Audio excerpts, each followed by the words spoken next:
Pessoal, boa tarde, a paz do Senhor. Uma excelente tarde para vocês.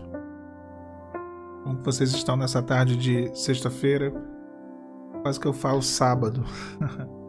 A paz de Cristo, uma excelente tarde para quem está entrando agora. Desde já eu peço aos irmãos que curtam essa transmissão, esse vídeo.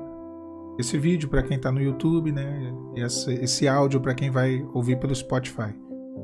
E se você ainda não se inscreveu no canal, eu peço também que você se inscreva. Todos os dias eu boto vídeo de manhã, de tarde e de noite. Quando nós falamos de rodar o deserto, né? E aí eu tô lendo aqui o comentário do David. Quando nós... uma coisa que até eu já tinha pensado nisso esses dias, e ontem na verdade. Quando falamos de rodar é porque estamos repetindo, né? Os mesmos erros, as mesmas coisas, né? E por isso que estamos rodando no deserto. Ou seja, não sai do lugar. Israel ficou muito tempo rodeando o mesmo lugar, né? Uma montanha. E por causa da teimosia do povo, o Senhor estava ali prosperando o caminho deles, mas eles, de certa forma, estavam se acostumando com os milagres, né? Estavam acostumados. Não estavam nem se acostumando, já estavam acostumados. Eu acho que a pior coisa que tem é quando nós nos acostumamos com os milagres ao ponto de banalizar, sabe? De a gente falar assim, Deus fez, mas, né? Para nós já não é mais aquela coisa sobrenatural, aquela coisa maravilhosa. O milagre se torna algo comum. E foi isso que aconteceu com Israel. Foi um dos grandes problemas deles no deserto. Porque a coluna de fogo, a nuvem, o maná, para eles já era algo corriqueiro. Irmãos, vamos relembrar o tamanho dos feitos do Senhor. Não é comum, não pode ser comum uma nuvem de fogo de noite, uma coluna de nuvem durante o dia, pão caindo do céu, água saindo da rocha. Nada disso é comum.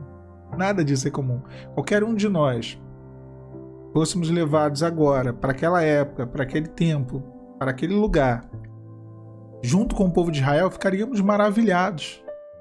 Mas diariamente, olha só, os milagres e as provisões diárias de Deus, né? Os milagres diários, o milagre era todo dia, a coluna de fogo, a nuvem, o maná, e essas provisões ali no deserto, eles se acostumaram. A culpa não foi do Senhor, não, a culpa foi deles. Essa é a cerviz humana, a nossa dureza, o nosso coração, nós somos assim. É diferente hoje o quanto que nós nos acostumamos e banalizamos e damos como algo comum aquilo que Deus faz de uma maneira tão grandiosa. E isso gera automaticamente um certo sentimento, na verdade uma certa ingratidão. Israel se tornou muito ingrato no deserto, mesmo vendo todas as provisões, mesmo ouvindo a voz de Deus de uma maneira tão maravilhosa. Ontem, não sei se foi ontem ou se foi ontem, não me recordo. Eu botei um vídeo falando sobre promessas, né?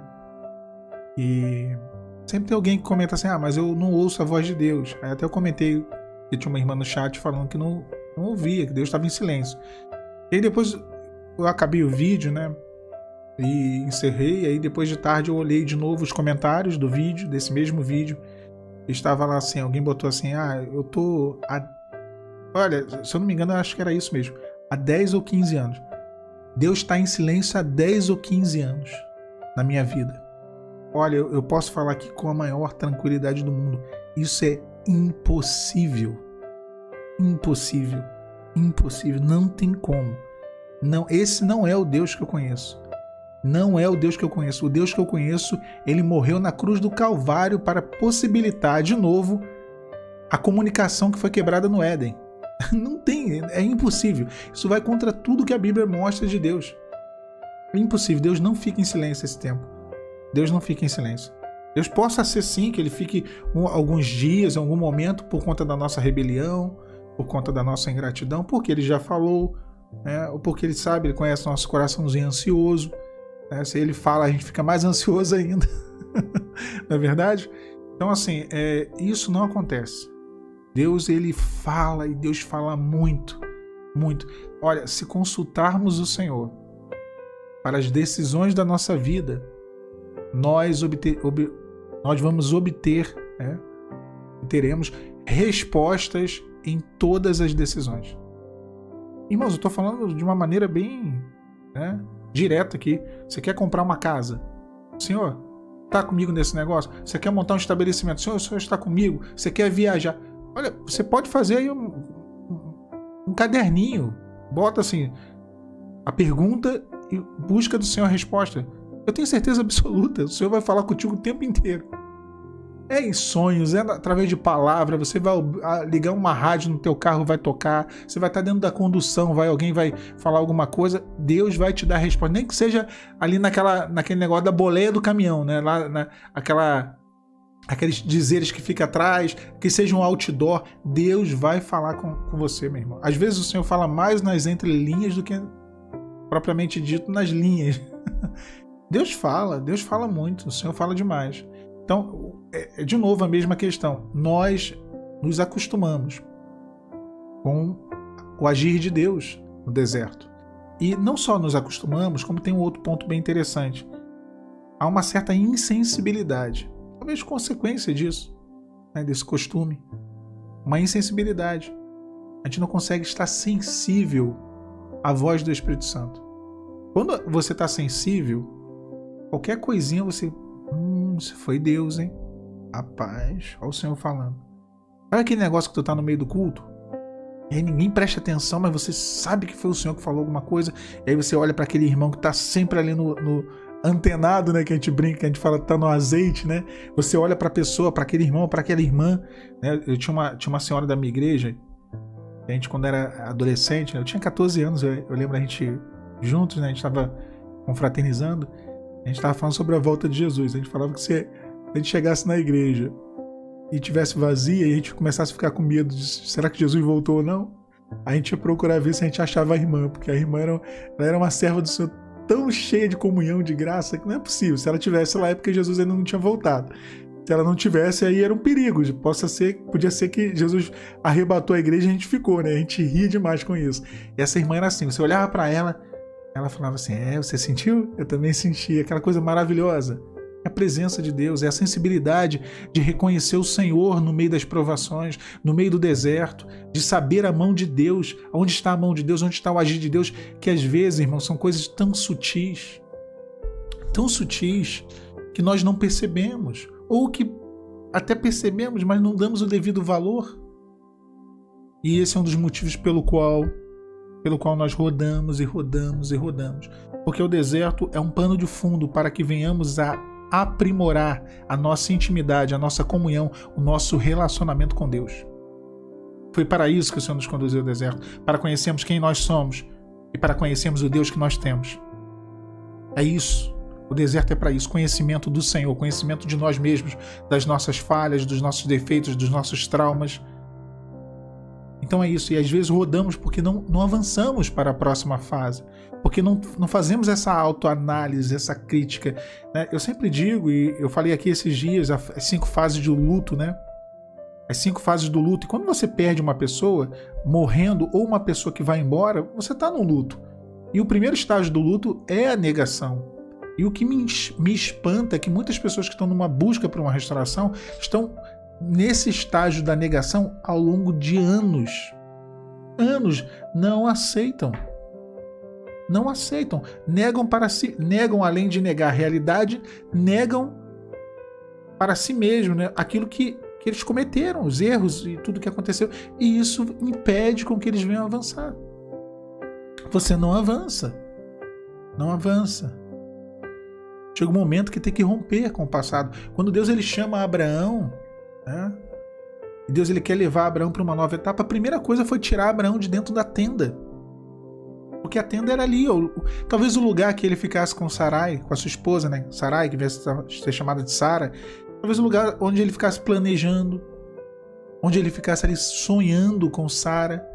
Porque dois idosos, né, não podiam ter filhos, mas talvez ficassem ali pensando nas possibilidades, nos rumos que a vida deles dois poderia ter tomado.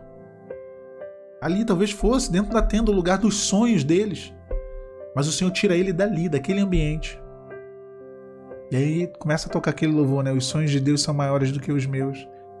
E Deus tira ele daquela tenda, dos planos, dos sonhos, daquele lugar de conforto, mas um lugar limitado. E o leva para fora e fala: olha para o céu. Conta as estrelas do céu, se é que as pode contar. Que Deus grandioso.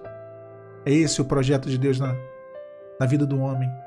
Conte as estrelas do céu, se é que as pode contar. Ele nos tira de uma visão limitada, da nossa limitação, dos nossos sonhos que são tão pequenos, mas tão pequenos. E Ele nos leva a caminhos muito mais elevados. Muito mais elevados. Então, meu irmão, minha irmã, não encare uma provação, um deserto como uma maldição, não. É uma bênção. Eu sempre disse, ao longo desses anos, que eu não amo o deserto, mas eu amo o Deus do deserto. Eu não sou sádico. Para que eu vou amar uma provação? Ninguém ama ser humilhado, ninguém ama ser exposto, ninguém ama uma traição, ninguém ama uma doença, ninguém ama o desemprego, ninguém ama nada de ruim, nada que... Não, ninguém ama isso. Mas nós amamos o Deus que nos sustenta durante esses momentos. Esse Deus eu amo. É o nosso Deus. Então, não fica rodando, não. Aceite. Reconheça. Aceite. O Egito ficou para trás. Você acha que eles não perderam muitas coisas? Que muitas coisas eles não deixaram para trás no Egito? Eles deixaram uma vida para trás. Olha o rompimento. Lembra da mulher de Ló? Por que ela virou uma estátua de sal? Porque ela olhou para trás. O rompimento é necessário. Olhar para frente, não olhar para trás, foi a ordem que o Senhor deu a Ló e a sua família. É rompimento. É aceitar. Falei hoje de manhã sobre Isaac, sobre Abraão ofertar Isaac. É isso, é aceitar. O Senhor está aqui. Estou rompendo, Senhor, com aquilo. Estou rompendo. Virou, a página virou. Agora eu quero que o Senhor escreva uma nova página, uma nova história na minha vida, Senhor. Eu não estou dizendo aqui de A, B, de aliança A. Não estou falando nada disso. Vamos ter uma imagem, uma visão, na verdade, maior sobre o assunto. Independentemente do que Deus fará, que Deus pode fazer o novo com o mesmo. Ou o novo com o novo. Deus pode tudo. Mas o que importa é que o velho tem que ficar para trás. É que o que passou tem que ficar lá atrás. E esses retrovisores devem ser quebrados. Não dá para viver um estado contínuo, permanente de negação. Porque senão você vai viver um estado contínuo e permanente de luto. E aqui eu vou cravar, com a maior tranquilidade, eu vou jogar para vocês a responsabilidade.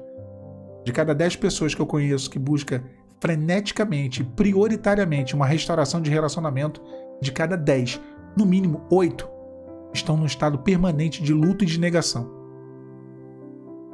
E vocês podem responder por vocês mesmos, se não conheceram, se não conhecem pessoas assim. Porque não aceitam, porque não reconhecem, porque negam, porque priorizam a coisa errada. Nós devemos seguir. Já tens rodeado demais essa montanha. Virai para o norte. Deus sempre nos dá uma direção. Siga, continue, ande, vá além. Vá além. E eu vou estar operando, eu estarei mudando, eu estarei transformando o teu caminho e a tua vida. Deus abençoe vocês, meus irmãos. Deus abençoe vocês nesse dia. Logo mais à noite trarei uma outra mensagem. Paz do Senhor Jesus.